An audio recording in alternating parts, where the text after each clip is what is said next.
tractor tip equipment, and what we have for sale here today is a Volvo, is an ECR145 DL. We're going to talk a little bit about the mechanics of this particular machine, the first clip, the operating specs in the second, and we'll run it in the third. The serial number of this machine is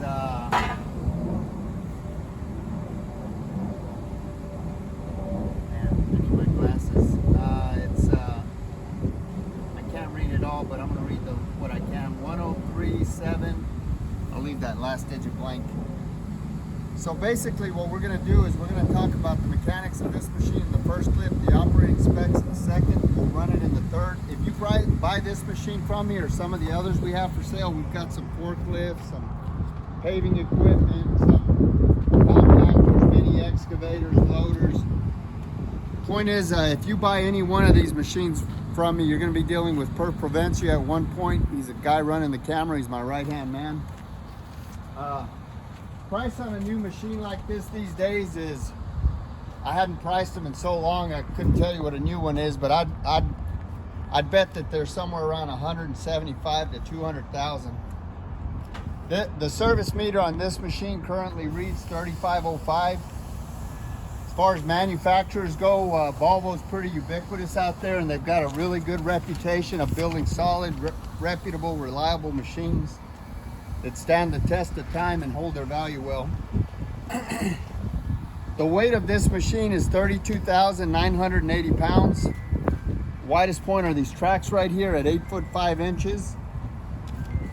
Tallest point is the top of that cab when this machine is in transport profile at 9 foot 4 inches. The transportation length from the end of that track to the end of that knuckle when it's in transport profile is 24.5 feet. Comparable machines are Caterpillar 311 or maybe a Komatsu PC120, or actually more like a Komatsu PC150. As far as the history of this unit goes, this machine, like almost every machine we purchase, is an original owner Dallas, Texas machine. I say that because it's essentially a rust-free machine. You can see where the paint's flecked off, like on this bucket, and the rainwater's gotten to it, but it in no way, shape, or form is a rust-pervasive machine. We're 300 miles from the ocean. We're far enough south that the only salt we see is the salt on our kitchen tables. You know, before I buy a machine, when we're looking at buying a machine, I have a couple of mechanics go out and inspect it. And if they say everything's okay with the machine, then I send Perf Provencio to go out and inspect it. If he says everything's okay, then I personally go out and I inspect it before I write a check. If anything's wrong with the machine, then we have whoever it is we're dealing with fix whatever's wrong with it. And then we come out and we do the process all over again. So these machines are at least 3 and 4 times vetted before I write a check for a machine.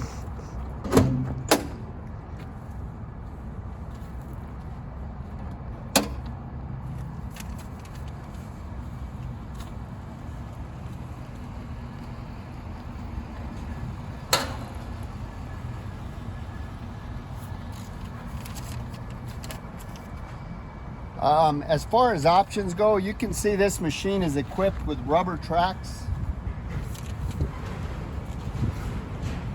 It's got a little dozer blade in the front here.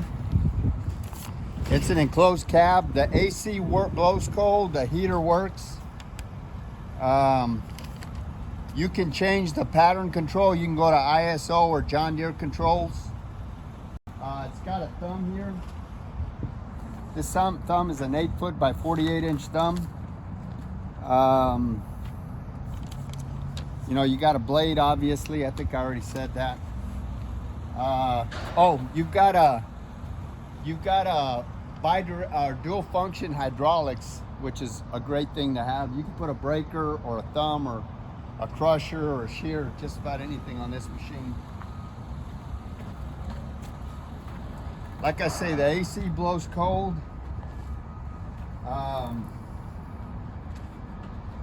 All of the fluid levels on this machine are where they should be. This machine is mechanically sound. Everything on it works. It's got a 2-speed transmission.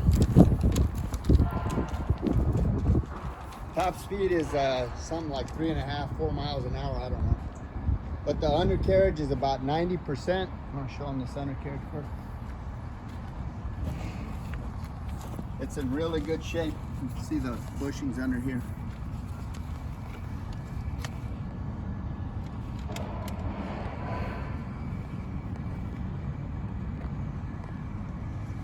This machine doesn't have any cracks or welds anywhere on it. All of the pins and the bushings are relatively tight.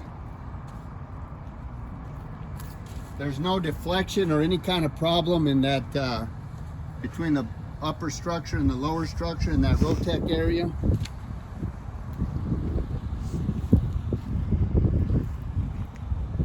These teeth right here are probably about, I don't know, about 85%. Now, the width of this bucket is 36 inches. It's got a 38-inch bite. And you can see those bolt holes on the side there. You can put side cutters on this bucket and make it a 42-inch. The height is 48 inches. The depth is 52 inches. This is probably about a 3/4 yard bucket.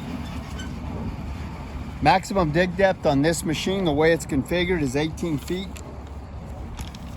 Reach at ground level from the end of those tracks, if this bucket was reached out, is 26 feet. Maximum dig height, or what it'll reach, is 31 feet. Again, that thumb is a 48-inch thumb by 8 inches wide. It is a stiff arm thumb, but you can make this thumb actually folds up on itself. So you take this pin out, you fold it up, and it'll fold up out of the way. But you can put a hydraulic cylinder on it since you've got auxiliary hydraulics right here. We didn't do that because we just didn't. Pause it for a second. Okay. We're back. I forgot to get the measurement of this blade, but this blade is the same width as those tracks right there at 8'2", which is what we said earlier.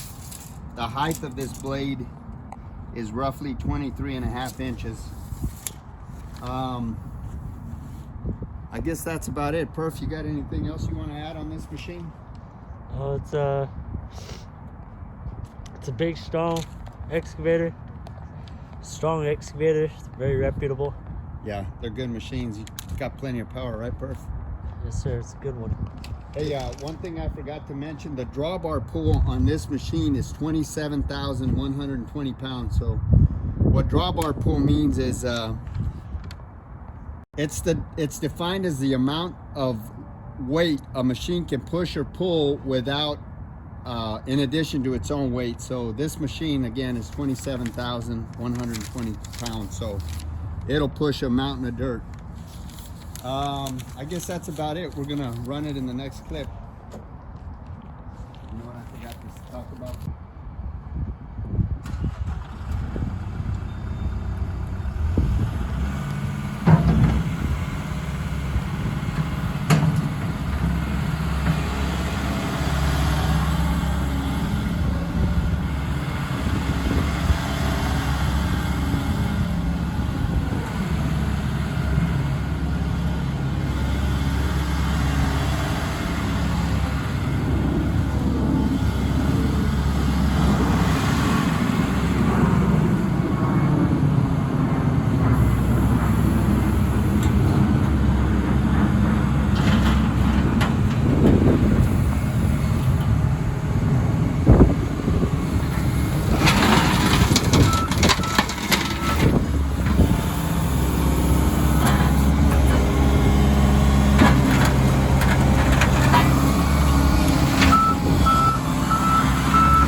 this is the inside of the cab here.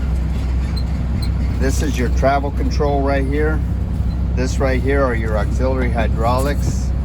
Right here is, I guess that's your radio controls. Your radio is actually right up here, but they just make it a little easier to. This is your blade control right here. Another little machine coming in.